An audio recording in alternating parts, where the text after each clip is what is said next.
Let's start here with beta. Beta is your active thinking state. This is when you're working, when you're creating, when you're aware, basically all day long, except for when you space out a little, which happens periodically. Now, beta is really broken down into low level beta and high level beta. High level beta is where the problem is. This is when your brain is actively working, but it's more into panic or stuckness or overwhelm or can't handle it anymore. Okay? If this is you, this is where we're going to shift the brain wave so that it actually serves you and you can start to create better senses of feeling, experiencing, and thinking that are calmer and that you have more control over. Now, when we do any kind of relaxation technique, whether it's listening to music, meditating, walking out in nature, what typically happens is that busy thinking starts to calm down and we enter something called alpha. Alpha is a much slower brain wave, and this is the beginning, it's kind of the transition between the conscious and the unconscious mind.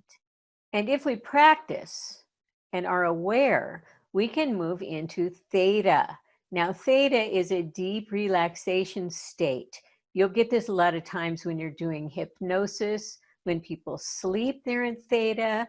But as you learn how to meditate, you can move your brainwaves into theta and stay alert, which becomes the doorway to the unconscious mind and your ability to start utilizing some of that previously unavailable content and making yourself more of a master over your thoughts and feelings and experiences than a victim of them.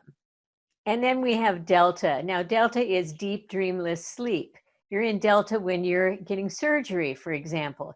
You're in delta during different periods of the night where your body is in full repair and your conscious mind is definitely not available to you. Now, if you'll remember that first chart, gamma was right at the top. It's a very fast, dense brain wave. Now, what we've discovered as meditators, those meditators that have been practicing this for years and years and years are actually in gamma the highest percentage of the time. Their brains are highly active. They're hyper alert. They're super aware. They're really creative and they're connected to their own source of the deep well of attention and awareness that we all want to access eventually. Wouldn't it be cool to just feel like you had it together, that you were aware of being aware and you were relaxed at the same time? This is what the promise of meditation is.